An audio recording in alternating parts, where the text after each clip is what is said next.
because Venezuela has happened, but now Iran, this is a long-term strategic game planned by the Trump administration to systematically dismantle certain key elements of China, right? Russia's bogged down in Ukraine, let the Europeans handle that. Trump has always been obsessed with this strategic competition between the Chinese and the Americans. It's similar to the Cold War, and you cannot but look at those, conflicts like Iran or the regime in Venezuela as sort of proxy wars in a broader game where you cannot ignore external elements like China. Obviously, Iran, a few years ago, there was this notion of the absence of upheaval is a term that was used by South American political scientists and analysts to describe the emergent alliance of the kind of anti-democratic. This is The Global Gambit. Welcome to The Global Gambit, a program that looks at the intersection of geopolitics, international relations, and economics. And, well, we tend to do things mainly online, but as you can see, I'm in person, and I am in person with Professor Sergey Radchenko, who's the distinguished Professor Wilson E. Smith, Professor of SAIS Europe Bologna, which is quite the title. And it's delightful to be speaking with you in person, coming from SAIS and the building where I actually did graduate a few years ago. So I'm an alum. There's quite a lot happening right now in the world with the war in Iran and the escalations right there, continued tensions and just elongation of the war in Ukraine. And I think what we wanted to do in this two-part chat was have a deep dive. You've done a lot of work on the Cold War and history, on Russia, China, great power competition, and I think there's a lot of lessons and things that we can take away from those, right, to understand. I think the first thing I sort of really wanted to learn in this part one, where we look at sort of the war in Iran and its relationship to what you study and cover, is when we look at what America first got interested in Iran, 1950s, 53. What does that tell us about what's happening? Right. Well, Piotr, first of all, thank you for having me on the podcast. Great to do it. Regarding America's interest in the Middle East and Iran, I think if you go back to the 50s, obviously what's happening now, right? What's happening now has echoes in history. I think if you speak to any Iranians, they will remember 1953. They will remember that moment historically when the Americans were accessory to the overthrow of a legitimate leader in Iran, Mossadegh. It was a special operation. And if you ask, why did the Americans do that, going back to 53? Why did they effectively then install the Shah, whom they worked with very happily for many decades? The answer seems to be that it was about the fears of Soviet influence back then in the early 1950s. Very different from the British, because of course Mossadegh, the British back in the 50s, was all about oil. Mossadegh was the one who was pushing for the nationalization of British oil interests. For the Americans, it was less of an issue, but they feared that Mossadegh would sell out to the Soviets. They're thinking about Iran much as about the rest of the region. It was really impacted by the Cold War mentality. They feared the Soviets would somehow get into this oil. And we know, of course, that earlier, in 53, that Stalin was dead at that point. He died in March 53, but before that, in 46, the Iranian crisis was like the first real big crisis of the Cold War. At that time, Stalin was trying to get to the Iranian oil interests and was trying to occupy part of northern Iran. Then ultimately withdrew in 1946. This was a major crisis. And the Americans feared that Soviet influence. They feared the Soviets would get to control Iranian oil, and what's more important, deny it to the West. And so they moved in 1953 to overthrow a legitimate leader of Iran, Mossadegh. Then they basically strengthened the Shah. And then from the 90s, well, especially since the Nixon administration, Nixon really developed a close relationship with the Shah. And that was a very, very good Cold War relationship between Cold War Iran and the United States that continued very happily until 78, 79, until the Iranian Revolution when obviously the Shah was overthrown, had to flee, and then you have the hostage crisis. Still, even at that moment, at that point in time, Iran was something like a proxy. It was like in a theater where Cold War struggles were being fought out. Because you think about the Iranian Revolution, for example, the Soviets also had their ideas about Iran at that time. They thought, okay, the Shah is overthrown, maybe we will be able to get in there. They in fact reached out to the founder of the Islamic regime, Khomeini, Ayatollah Khomeini, and they thought that they could actually deal with Khomeini and everything would turn out fine. And Khomeini, from the start, was very anti-American, but he was willing to deal with the Soviets for a little while until the Soviets invaded Afghanistan, which happened in December 1979. And then that relationship also kind of collapsed, the Soviet-Iranian relationship. All of which is to say that Iran has been at the center of great power struggle and great power confrontation. I could say from the beginning of the Cold War, but I'm a Cold War historian, always love to sell the Cold War. But it was actually during the great beginning of the century before, 19th century, the British, the Russians, the Great King. It's all about Iran, Persia at that time. This is where imperial interests collided. So how does it connect to where we are today? In some ways, it connects because you still have other powers, like China, you have Russia, who are interested in the fate of Iran. You have the United States that is going there for, what particular purpose at the moment, nobody can tell. So there are echoes of the past that Iran is still seen as perhaps a theater for great powers to sort out their interests, although I would say that it's also a little bit different because the United States does not face peer competitors now in that area, right? The Russians have their relationship with Iran, but it's not at the same level of threat to American interests as, for example, historically the Soviet Union have been, or like the Russian Empire have been to the British interests in Persia. The Chinese, they're the great power, but what are they doing to help their friends in Iran? Not much, actually. Okay, very interesting. Yeah, I wanted to touch on, I'll bring up the British-Russian imperialist great game, because that's immediately where my head goes. But the Afghan war, the Soviets' war in Afghanistan, is obviously something that people, I think, forget coincides in terms of the beginning with the Iranian Revolution. And, again, try and draw parallels where we can, or to a degree. I get the feeling the Trump administration's approach to this could be like the Soviets' Afghanistan. Not America's Afghanistan, because that's more about nation building. It's a bit different. But I think this could be an absolute quagmire and catastrophe. Maybe more in the air, but now they're thinking about arming the Kurds. Yeah. Obviously, things are changing, so we're trying to keep it more historical to keep it timely. But that is so true. And in fact, that parallel just sort of jumped into my mind when I heard about the beginning of American, special operation, or whatever it's called now.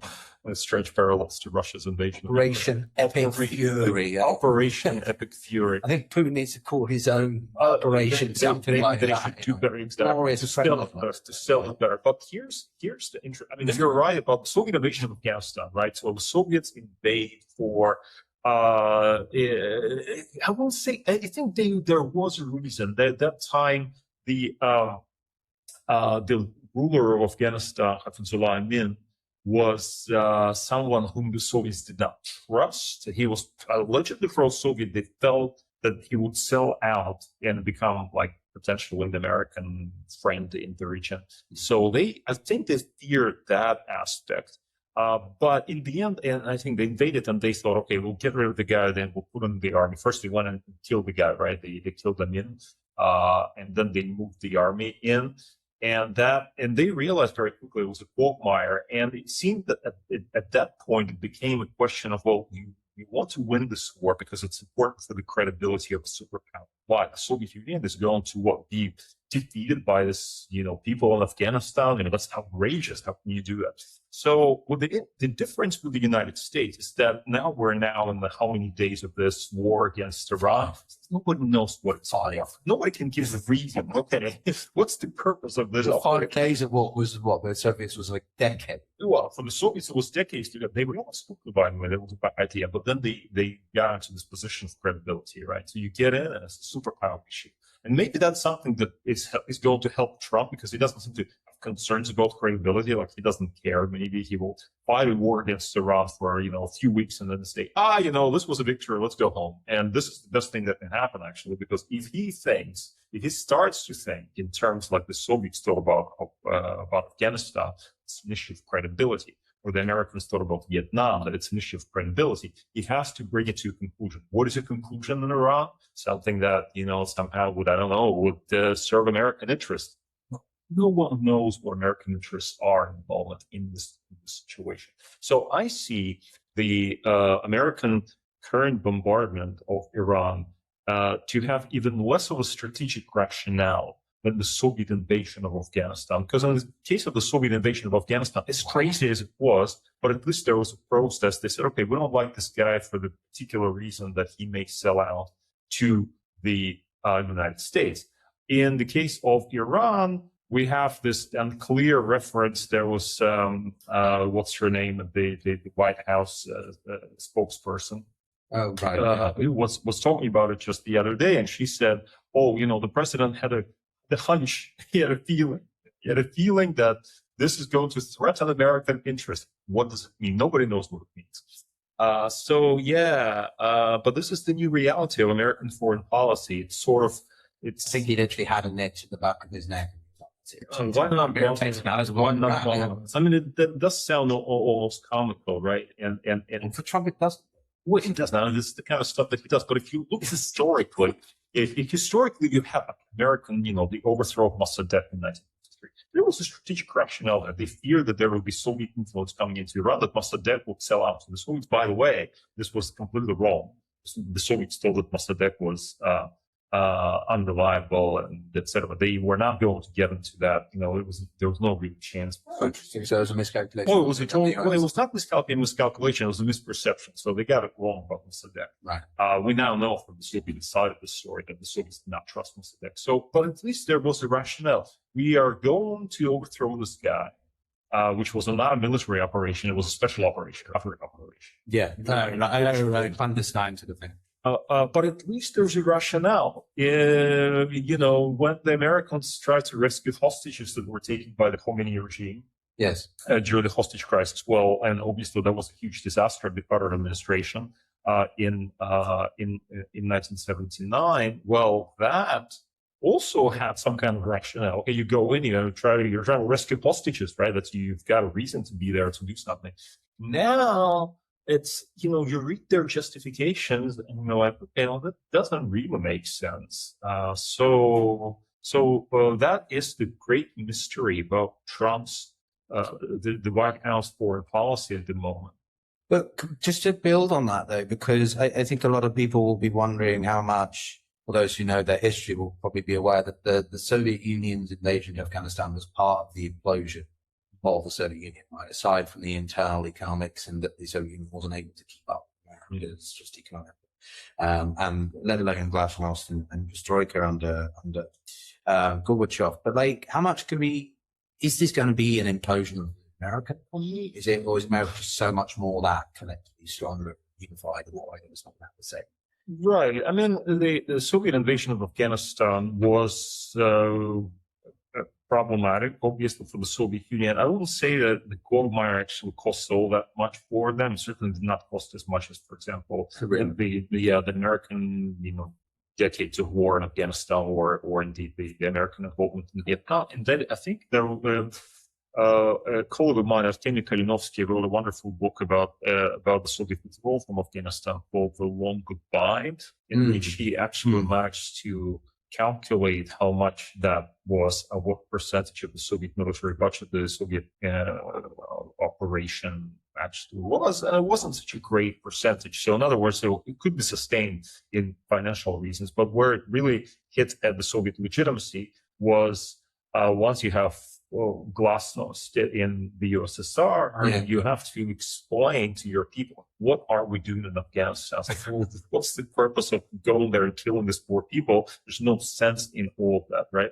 So that really undermined Gorbachev in many ways, although he actually facilitated the Soviet withdrawal. Of course, after he came to power, still took him how many years, from 85 to February 89. to actually fully effect the Soviet withdrawal. So Afghanistan was a part of the story of the Soviet collapse, but not the most significant part. In terms of America's wars in the Middle East, and here Iran is just part of the much, of the much bigger story, right? You can go back to the American invasion of Iraq and, Afghanistan. You can probably frame in different terms, but Iraq, the whole mess that unfolded there, in my view, contributed significantly to the dismantlement or the falling apart of the world order, the American disintegration of the world order. It started in Iraq in many ways because it was a bad idea. I think in retrospect, a much worse idea than even it seemed at the time. We just saw the 20th anniversary a couple of years ago, and there's a book by Mel Leffler about this, in which he says, well, these people actually believed, the Bush administration believed what they were saying about Iraq and how it represented the danger to American interests, et cetera, et cetera.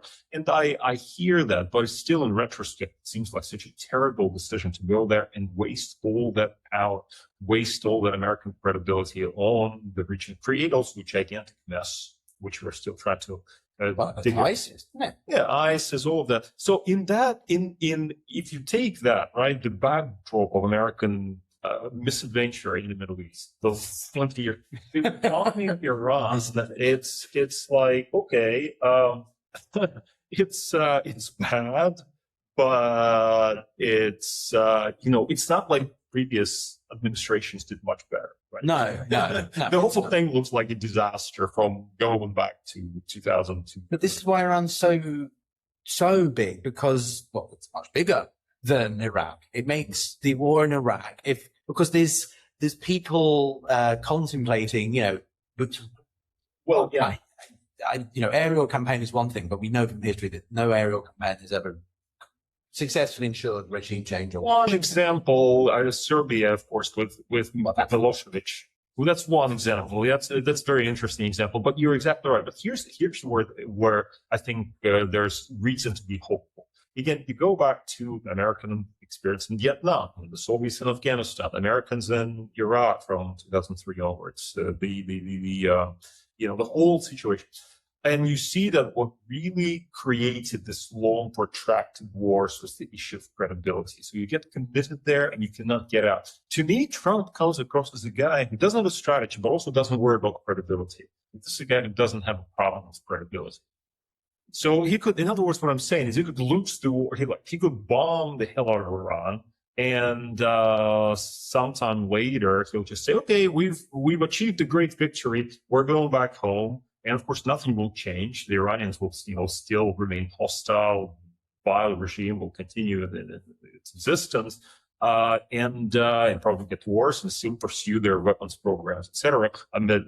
Albeit with degraded capabilities. But it's not like Trump has to fight for 20 years in Iran in order to prove that America is a credible superpower. I think you can basically proclaim victory tomorrow and say, okay, we're done, and we have won. Even though he has not won, right? It's just what he did with the Operation Midnight Hammer. Remember that a few months ago? With the strikes on Iran. And at that time he said, well, we've wiped out the Iranian nuclear. It will never obliterate it. It will never come back. And now he's like, okay, we have to, obliterate it again just a few months later. Just have to double check. Yeah, it's interesting you say about that. I guess I use the phrase optics a lot in my commentary or analysis videos, which people should definitely go and check out if you're listening or watching the channel. But that aside, right, I think I call it optics, right? The optics of the international arena. I guess credibility is the same thing. But in this regard, we're seeing, I think, an effective war. To put it into contemporary events momentarily, I think we are seeing an attempted walk back by the United States government, because this nebulous idea of regime change. I mean, how far can you go down the system before you're like, yes, we've adequately eradicated it, right? We've got so many clerics, we've got the assembly of experts, we've got all these elements that I've got the IRGC, which is 150,000, the besieged, which is another 100,000+, let alone the Artesh, which is the military, conventional military. when you think about that, and you talk about a meeting to start with, how to finish it, the day after tomorrow, these sorts of things. When you look back at the Cold War, what comes to your mind about that? You've talked about Afghanistan. Is it like sort of the case of Vietnam? Because they sort of don't want to arm a guerrilla group. Hurts, that sort of stuff. Yeah. So again, in those cases, like Vietnam, for example, right? You go in, you feel like this is necessary. You mean to do it for just a short period of time, and you get sucked into the quagmire. And the reason you stay there, you get sucked into it and stay there, is because you worry about your credibility. In other words, if you lose, if you get out, and then the communists take over, which ultimately, of course, is what happened, then your credibility will be undermined because they'll say, "Oh, the United States cannot even defeat Vietnam. What kind of superpower is that?" And the other issue is that there is actually strategic rationale there, in the sense of, okay, you go to Vietnam to oppose communists because there is a fear of a knock-on effect of the communist triumph from Vietnam that they potentially spread across, Southeast Asia, the domino theory, as we know it, which was, obviously something that Eisenhower first put forward. And that is what really kept the United States bogged down there for such a long time. And the same thing goes to the Soviet Union, to, any number of those quagmire or proxy wars. What we have today is, to my mind, at least as a historian, I think we have to see those differences, right? We can go back to Vietnam, we can go back to Afghanistan during the Cold War, and we can see that those things happened in the context of Cold War, where a loss, a defeat in one part of the world trigger a crisis for the United States, allegedly, because that's how they were thinking. In other parts of the world, American credibility being undermined, et cetera. Soviet credibility being undermined. Afghanistan.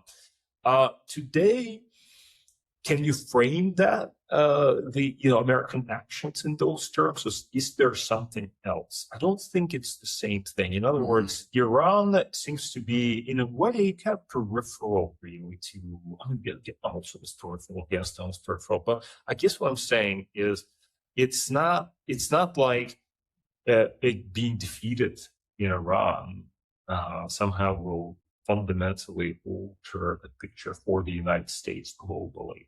Some of the United States is going to be defeated, but I'm saying it's not, you don't have to commit to this war for years and years and years for no reason, right? Well, it's interesting you say that, maybe not for the duration factor, but one quite high level theory that I've seen floating about is that because Venezuela's happened, because the cartels, how they're tying the cartels as well, but now Iran, this is a long-term strategic game plan by the Trump administration to systematically dismantle certain key elements of China, right? Russia's bogged down in Ukraine. Let the Europeans handle that.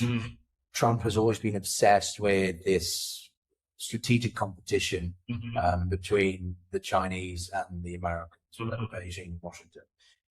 So he chooses to that. So Ukraine, Iran is a tool, a pawn within a broader game. Proxy war, and I guess that's again, I highlighted the contrast between the Cold War and the present, but recently there's an argument among some analysts who say that our present predicament in some ways is similar to the Cold War, and you cannot but help but look at those conflicts like Iran or whether regime change in Venezuela as sort of proxy wars in a broader game where you cannot ignore external elements like China. Now, what do we make of this? I mean, obviously, Iran, a few years ago, there was this notion of the axis of upheaval. Have you heard about this? The term, the axis of upheaval? There's axis of resistance, but that was So the axis of upheaval is a term that was used by South American political scientists and analysts to describe the emergent alliance of the kind of anti-democratic Russia, China, North Korea, Iran, which to me is actually quite funny because, first of all, those countries don't really have, the North Koreans and the Chinese hate each other. The Russians and the Chinese, of course, they work together, but they're serious issues there. Iran is a theocracy, so how do you bunch it together? The funniest thing is, of course, the axis of upheaval. Then the greatest factor of upheaval in the United States, in the world, is the United States, right? The leading power in the axis of upheaval. But anyway, but still, there was this argument that those powers here, China together, and indeed there were some interesting aspects of cooperation. Now, you don't actually have Iran as a part of some kind of defense alliance involving China, for example, or involving Russia. Now, Russia and North Korea, if you look at different parts of this so-called axis, which I don't think exists, but if you look at different parts of it, you can see that Russia and North Korea, they have a treaty, an actual defense treaty, right? So there is a mutual obligation defense clause. The Chinese and the Russians don't have that. They have any number of just general proclamations of well-wish, etc. They operate very closely in various areas, but they don't have a defense alliance between them. China and Iran don't have that. Russia and Iran have a treaty of comprehensive strategic partnership that went into effect last October. A lot of people actually mistakenly claimed that this was a military alliance between Russia and Iran, which is not the case, despite the fact that Iran has been or have been helping Russia with drones, obviously, in the war against Ukraine. But the Chinese and Iranians, I think, are in some ways the weakest link here in terms of, political terms. Yeah, I don't think there's all that much between Beijing and Tehran. Frankly, their economic interests, they're very important. And that's why China has been very upset. And China has made a number of proclamations since the beginning of American, the epic theory thing. They've made all kinds of proclamations saying this is against the international law. This is, American hegemony trying to spread itself in this region, et cetera, et cetera. And there are political reasons for that opposition. There are also economic reasons because while Russia is China's main source of crude oil, Iran has been a source of crude oil as well. So Iran and China have this close economic relationship, and obviously closing of the Strait of Hormuz cannot help but present challenges to China, for which much of its energy supply actually came from the Middle East. So the Chinese are concerned, and obviously, if you have a regime a regime being toppled or against Ali Khamenei, it's something that the Chinese cannot, but I guess, see as affecting them, because today it's Ali Khamenei. Tomorrow might be Xi Jinping, right? So they have to make this connection. So they are worried about it. They're worried about it. Now, what is Trump? What is the Trump administration thinking with regard to China, with regard to that relationship? I simply don't know. From what we see so far, there wasn't really much strategic thinking going into this. Now, whether in reality, maybe 30 years later, we'll find out that some, national security classified National Security Council, classified documents will tell us as part of the story that actually this was a way to undermine China's influence. We may find out, but given what we know about the Trump administration, I think I'd just go with chaos. Chaos theory. Chaos theory is chaos theory. Well, the chaos theory is the best working theory, but it's not to say the Chinese are happy. It's obviously the Chinese are not happy, and if we're with a frame, both the removal of Maduro in Venezuela and the attack on the death of Ali Khamenei can be seen as kind of setbacks for China. In other words, right? Those people are people with whom China has a reasonable relationship. Mm-hmm. Therefore, they see that as bad. And they would see that as defeat for themselves and an advancement of American power, American interests. Maybe, I guess that's how they change. Yeah, I made an analysis of that myself recently, and I think it comes back to the system. Like, the Chinese are a one-party system, a one-party nation, and like any autocratic system. Also, just to clarify, also on the axis of fever, as I said, the Economist came out with this very, infamous image of them all standing that had a headshot of them all looking at the axis of them from 20 years ago. And it's like, because they're all completely different. The Chinese are a state, right now, they're kind of a status quo. They benefit from the system as it is. The West would classify Russia and North Korea and Iran as pariah states, right? China's very much in the system. The other three are not. I don't think you're going to see America designating China's state sponsor of terrorism anytime soon, just because. So yeah, I find the parallels absurd. But more specifically about this point about the system, like when we look at autocratic nations like the Russians, the Chinese, and what's happening with Iran, this attempt of regime change, like looking back at the Cold War, what do we take from that? I mean, look, you had in the Cold War, you had attempts at regime change. Some of them were successful. Of course, the Americans were very famous for their multiple attempts at regime change. Iran being one, already discussed 1953, but you also had Guatemala in 1954. You had the attempt at the regime change in Cuba, the infamous Bay of Pigs invasion in April 1961 that failed. That was another attempt. But then, you had any number of American invasions, especially like in Western Hemisphere, of different, totally various dictators and people whom the Americans felt were not, were not serving their interests, etc. So that was very much a Cold War thing, although it also predated the Cold War, the extension of American power. Now, other powers did that. The Soviet Union did that as well. They also would go in and topple people, whether it's in Afghanistan or like they did in Hungary in 1956. They had the Soviet invasion of Hungary. They had the Soviet invasion of Czechoslovakia in 1968.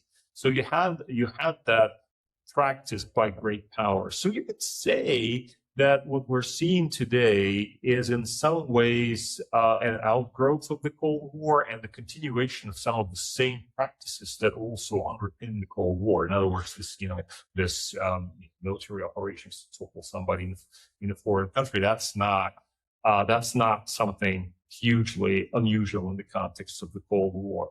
It is unusual, I guess, in our present situation, because after the end of the Cold War, it's only really just been the United States that has practiced it with any success. You look at the Russians are probably getting, all envious about Maduro and Ali Khamenei, because that actually shows that America can do this kind of thing, where the Russians have not been able to do it, right? We know that they plan to kill Zelensky, President Zelensky, in their overthrow. 2008 wasn't exactly. Well, yeah, I mean, they stopped there, right? They stopped at stuff, but I don't know if they tracked if the idea in 2008 was to get rid of Saakashvili or, why they decided to stop, right? They could have done it, but they decided not to do it. But then in Ukraine, the key elements of the invasion was to kill Zelensky. We know that now, but they failed. Right, so they fail in that particular instance. So it seems that the idea of overthrowing a leader of a sovereign country, it sounds like it's just something out of the blue and something completely unheard of. In fact, this was something that was practiced widely during the Cold War, and even after the Cold War, there were instances of this, right? The United States kind of leading the way here, and the Russians being much less successful. You know who has not done that? The Chinese. I'm just trying to think if the Chinese have actually tried to overthrow anyone. We always think of the Chinese as where, aggressive power threatening American interests and Western interests, and maybe so in terms of, in economic terms. But the last time the Chinese tried to invade anybody was in Vietnam in 1979. And that was a disaster. So they fought for a couple of weeks and said, okay, bye, we're getting out of here. So Came and said hi. No, the Chinese haven't fought proper conflict. I mean, they've had border skirmishes with the Indians. 62, like a big war. This was a big war, and then they had little skirmishes in recent events. Manchuria, I think, the Soviets as well. It's quite an interesting one when we talk about the future of the Russian-Chinese. Sure. Yes, tonight. But I guess, my last question is sort of are we in a Cold War? Or that's a really deep and difficult question. Historians are generally skeptical of this kind of characterizations because they say, well, what's the point? The Cold War was different. It's something else now. Why do we want to call this a Cold War? And I'll tell you why this is important. Because you call it a Cold War or anything else because you are trying to say that the policies that worked the last time around should also work today. So the Cold War, designating something as a Cold War, kind of brings in policy solutions. In other words, during the Cold War, the policy was contained. So you contain the Soviet power, and that's the way to win the long game. Now you would say, well, yeah, if this is a Cold War, What is it? is it? Well, that's a question. So there's some it's a lot of historians will say this is not a Cold War. Why? They'll say, well, the Cold War was a struggle between communism and capitalism and different ideas about how to manage life and modernity, et cetera, et cetera. And we don't have this ideological element today. It's kind of fallen by the wayside. We don't have struggle with communism quite in the same way. I mean, you go to China today, you try to find any aspect of it that is communist. I don't know, surveillance maybe. Everybody has surveillance these days. But so that ideological element may or may not be there. You might say that the competition is not as intense between systems. Like Chinese are not trying to export their system anywhere. To my knowledge, right? We might argue they are, but I think they are not certainly not in the way the Soviets did. But in other ways, the competition today between great powers is just as intense as it was during the Cold War, including with the use of proxies, including with proxy wars, whatever Ukraine is a proxy war, Iran, potentially, probably not a very good designation. Also, that this competition spreads across the whole spectrum from economics to politics to technology to culture to anything, right? So it's an all-encompassing great power competition. Key aspect that makes it similar is the presence of nuclear weapons. So there's hence the need for proxy wars. We have superpowers that are free to go into direct military confrontation with one another, as we have had the case between the Soviet Union and the United States, and more recently between Russia and the United States. Then you have to have proxy wars, right? So nuclear revolution has sort of revolutionized excuse my tautology here, but revolutionized the way we approach conflict in general. And so even today, it is impossible to envision a direct, it's not impossible, we're crazy for the United States and China to have a direct war among themselves, right? Because that would easily end up as a nuclear Armageddon. So given all that, you're then stuck with this question of, well, if they cannot go directly to war against one another, then how are they going to manage their increasing confrontational relationship? And this is where parallels to the Cold War come to mind, and you don't have to call it a Cold War or Cold War 2.0 or whatever. You can just say that there's some continuity, and some of these continuities suggest kind of policies that will be required, including policy of containment, for example, and policy of decoupling, for example. So parallels, continuities, also discontinuities, whether it's in terms of ideology, slightly different situation today, or whether it's in terms of the interconnectedness of the economies, right, of China and the United States, also much more of an issue today than it was during the Cold War between the United States and the Soviet Union. Threat on Russia and Russia's nuclear power, and NATO was never going to invade Russia, so that's the point. But we need to put that aside and try to put ourselves in the shoes of this guy in the Kremlin and try to see the world with his eyes. And it's entirely conceivable that he saw the possibility of Ukraine joining NATO as a real thing, or that he saw the possibility of Ukraine somehow being integrated into the Western military alliance, whether it's NATO or just NATO getting access to Ukraine as a real thing.